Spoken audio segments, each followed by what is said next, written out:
Good morning. Good morning, Your Highness. Good morning, Your Excellencies. Good morning, ladies and gentlemen. It's always good to be back in New York. New York, which, as you can see, is back to normal, which means the vibrant city of New York, where you have, it take you half an hour to move from one block to another block. And I was very pessimistic. I didn't think that we would start at 8:30 with already so many people in the room. So thank you for being here with us. It's really a great pleasure. So as Eddie said, we have a very packed program. So I will go direct to the point. A few months ago, I had the privilege to talk to my board of trustees, chaired by our chairman, of course, His Excellency Yasser Umayyan, who you will see in a few minutes. And we were debating about what should we do in New York. Because the FII Institute now is trying to be more global, was born in the Kingdom of Saudi Arabia 3 years ago, with a big ambition, impact on humanity. What an ambition. And we said during the UNGA, everyone will talk about almost the same topics. The climate change, the poverty, education, and so far and so on. All the topics which, frankly speaking, I'm hearing important for the past 20 years when I was producing the Davos Forum for 15 years, when I co-founded the Clinton Global Initiative, the same topic, very important. But we thought, with His Excellency and our board members, which I really would like to thank because many of them are here today with us, what our humanity need, what our humanity want. And this is why we decided to conduct a survey. But nothing that we are doing at the foundation would be possible without our strategic partners, our vision partner, and our founding partner. So, allow me first to thank all our partners who you can see on the screen, because really without them, nothing will be possible. So thank you. Thank you very much, partners.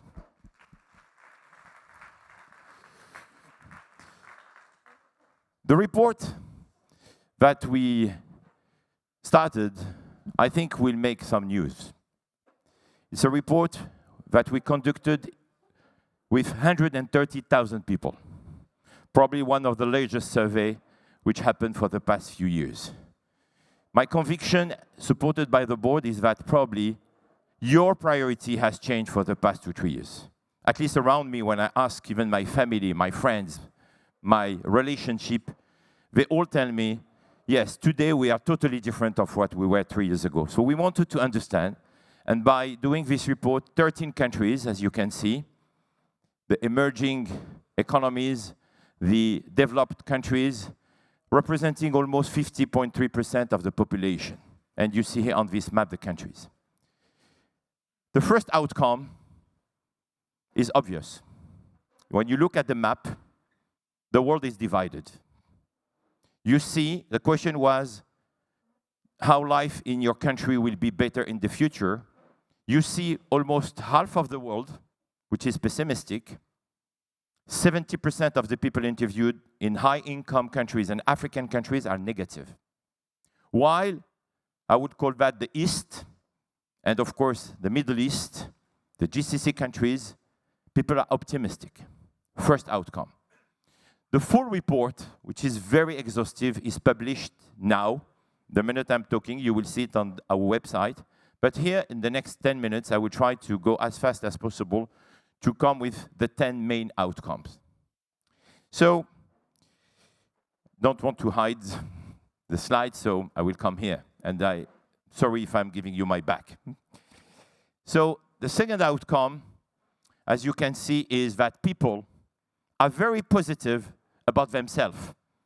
77% of the people, average country, think that they are going in the right direction. So you think that what you're doing is helping you to go to the right direction. But at the opposite, they think that their country is on the wrong track and that the world is even worse.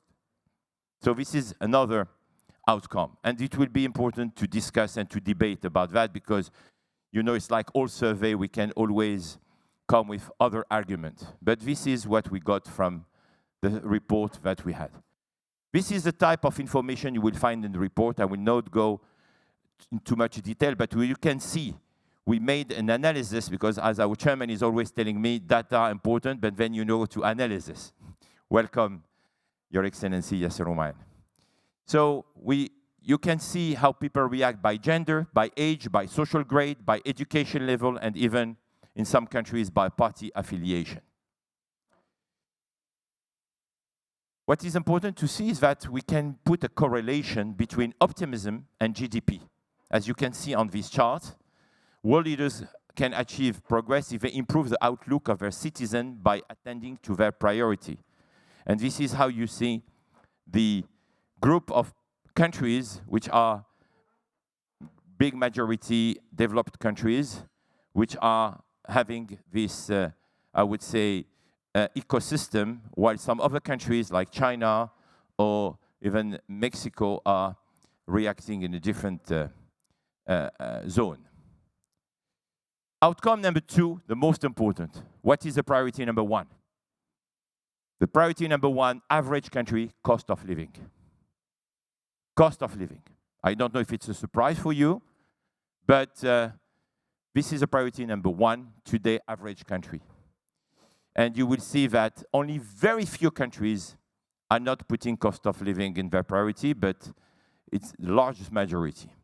And then you see all the others priorities, and as you can notice, the 3 main priorities are related to financial security. These are some quotes to explain why people are concerned by the cost of living. Of course, inflation. Of course, this is personal issues that people have to address. And of course, the oil price, cost of energy, and so far and so on. The next outcome that you can see is that physical security and the environment do not make the cut among the top global priorities. Even if you look at the developed countries, global warming is number 2, not even number 1. So financial security is definitely the priority today. And then you can see that the second global priorities are under unemployment, and then social and healthcare systems. You will see per countries what is really the priority number 1, or how all these, I would say, challenges are ranked. But as you can see, the average country is definitely cost of living, poverty, and unemployment. Then we can always analyze between the 6 high-income countries average and the emerging countries. And as you can see, yes, unemployment is number 1 on the emerging countries average, but still poverty, social inequalities, and cost of living are still their main concerns. And of course, in high-income countries average, as you can see, global warming is number 2, but by far, cost of living number 1. The next outcome, when you start to do a deep dive on this cost of living, food security is the number 1 concern. So this is something that we will discuss today. And the price of food, which is absolutely crucial. And it is a priority regardless of age, gender, social grade, level of education, etc. The next outcome, which is important, is that 66% of citizens work to earn a decent living. This is their priority. We work to have a decent life. And this is something quite new, because a few years ago, people were more about fulfilling themselves. And you will see one of the other outcomes which is supporting that. 54% of citizens today are not able to save for their future. So people are concerned about tomorrow. 50%, and this is very important, the Great Resignation phenomenon that we're talking about in the United States, as you know, the past 12 months, 28 million people quit their jobs in the United States. But this is a global phenomenon. 50% of employed citizens are willing to leave their current job in the near future. Of course, then you can go through the analysis country by country or region by region, but globally, 50% are considering to quit their jobs. And the main reason is this. They want to earn more money, and of course, they want to be healthier, and to have time to pursue their passions. Definitely, COVID-19 had an impact on the way we think, the way we live, the way we see our priorities, but we won't be happy to hear from you. Then on the global level, employees are not satisfied with their current salaries. This is also something to address. And lack of career development. This is a message to global CEOs and to all of us to think more about what we can do to support our staff. 69% of citizens do not trust that the current offering of a social system is enough. This is about social systems. And you can see, of course, some countries like China are not in this, I would say, statistics, but still, when you look at the average country, 69%. Social priority is definitely a priority, and a considerable portion of citizens, especially in high-income countries, are not too hopeful about their prospect of climbing the social ranks. So this is important about how people see the possibility for them to succeed if motivated and work hard.